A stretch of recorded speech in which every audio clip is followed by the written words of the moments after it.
Hello दोस्तों, Bharat coders में आपका स्वागत है। तो हमने लास्ट वीडियो में देखा था what is global variable and what is local variable. तो इस वीडियो में हम लोग देखने वाले हैं in case global variable and local variable का अगर नेम सेम है तो कोड किस तरीके से एग्जीक्यूट होता है। तो अगर अभी तक आपने लास्ट वीडियो नहीं देखा है सो आई विल रिकमेंड आप पहले लास्ट वीडियो देखिए। मैं डिस्क्रिप्शन में आपका लिंक प्रोवाइड कर दूंगा, then you can continue with this video. So दोस्तों, अगर global variable and local variable अगर दोनों का नेम सेम है तो उस केस में हमारा कोड किस तरीके से एग्जीक्यूट होगा वो समझने के लिए हम लोग एक सिंपल एग्जांपल कंसीडर करते हैं।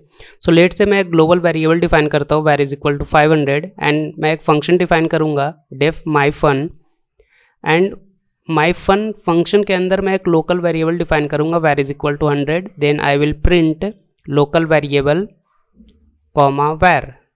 तो इस केस में क्या प्रिंट होगा, जब भी माई फंक्शन कॉल होगा तो ये लाइन एग्जीक्यूट होगा, प्रिंट लोकल var इज एक टैब स्पेस दिया मैंने एंड var।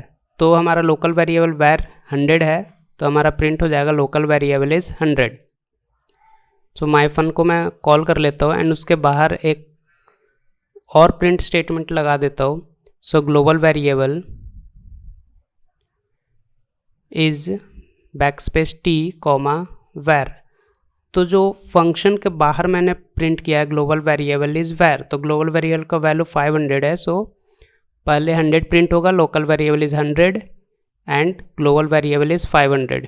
क्योंकि लोकल वेरिएबल हमने डिफाइन किया है तो इंटरप्रेटर हमेशा लोकल वेरिएबल को पहला प्रेफरेंस देता है, इसलिए जब भी myfun फंक्शन को कॉल किया तो सबसे पहले लोकल वेरिएबल प्रिंट हुआ, local variable is 100 then global variable is 500।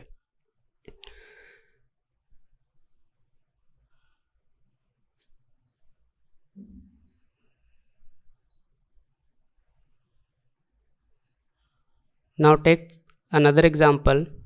So let say मैं ग्लोबल वेरिएबल डिफाइन करता हूँ var is equal to 500 def myfun1 मैं एक फंक्शन डिफाइन करता हूँ एंड उसमें प्रिंट करता हूँ global variable comma var, that is global variable is var। तो ग्लोबल वेरिएबल का वैल्यू क्या है अभी 500, var इज इक्वल टू 500। क्योंकि मैंने वो फंक्शन के बाहर डिफाइन किया है इसलिए ग्लोबल वेरिएबल है। तो पहला जब भी मैं fun1 फंक्शन को कॉल करूँगा तो मेरा प्रिंट स्टेटमेंट एग्जीक्यूट होगा ग्लोबल वेरिएबल इज़ 500। देन मैं सेकंड फंक्शन डिफाइन करता हूँ fun2, उसमें मैं एक लोकल वेरिएबल डिफाइन कर रहा हूँ var। इस केस में आप ध्यान दो, ग्लोबल वेरिएबल जो कि 500 है एंड लोकल वेरिएबल जो कि 200 है, दोनों का वेरिएबल का नेम सेम है var बट वैल्यू डिफरेंट है। तो मैं fun2 फंक्शन के अंदर var सेम नाम का एक वेरिएबल डिफाइन किया, उसका वैल्यू 200 दिया मैंने एंड प्रिंट किया लोकल वेरिएबल इज़ var। तो इस केस में क्या प्रिंट होगा, var का वैल्यू 200 प्रिंट होगा क्योंकि इंटरप्रेटर हमेशा सबसे पहले लोकल वेरिएबल को प्रेफरेंस देता है। देन मैं एक थर्ड फंक्शन डिफाइन करता हूँ fun3 एंड अब मैं क्या चाह रहा हूँ, जो ग्लोबल वेरिएबल है जिसका वैल्यू 500 है उसको मैं मॉडिफाई करना चाहता हूँ, तो उसके लिए ग्लोबल कीवर्ड यूज़ करना पड़ेगा। इसलिए मैं global var then var is equal to 600। तो अभी जो 500 ग्लोबल वेरिएबल था उसका वैल्यू अब चेंज होकर 600 हो गया। तो जैसे मैं fun3 को कॉल करूँगा तो मैं वहाँ पे मेरा प्रिंट स्टेटमेंट एग्जीक्यूट होगा global var is var।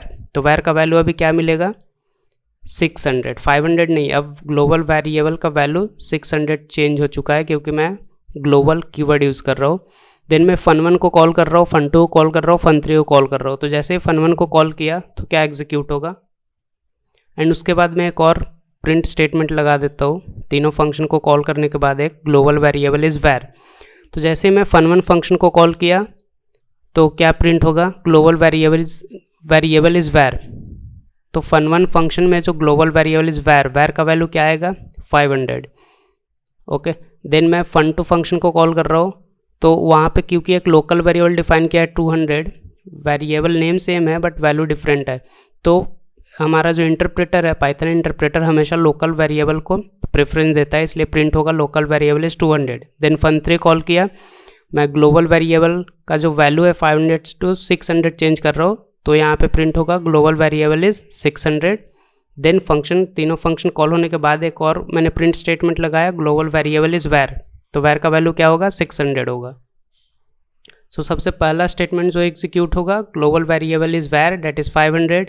Then second statement local variable is var that is 200 क्योंकि लोकल वेरिएबल डिफाइन है fun2 में। fun3 में मैं ग्लोबल वेरिएबल का वैल्यू चेंज कर रहा हूँ 500 to 600, इसलिए global variable is 600। And again तीनों फंक्शन एग्जीक्यूट होने के बाद एक और प्रिंट स्टेटमेंट है ग्लोबल वेरिएबल इज़ 600। तो इस केस में इस स्टेप्स में और इस ऑर्डर में मेरा प्रिंट स्टेटमेंट एग्जीक्यूट होगा। सो आई होप आपको समझ आ गया होगा, क्योंकि अगर local variable and global variable का अगर नेम सेम है तो उस केस में पाइथन इंटरप्रेटर हमेशा लोकल वेरिएबल को पहला प्रेफरेंस देगा। This was the main point. ये जो इम्पॉर्टेंट पॉइंट समझने वाली थी कि अगर global variable and local variable का नेम सेम है तो उस केस में हमेशा फर्स्ट प्रेफरेंस लोकल वेरिएबल को ही मिलेगा। एंड अगर ग्लोबल वेरिएबल का वैल्यू अगर आपको मॉडिफाई करना है तो आपको ग्लोबल कीवर्ड यूज़ करना पड़ेगा। सो ये मेन इंपॉर्टेंट पॉइंट था आपको समझने के लिए।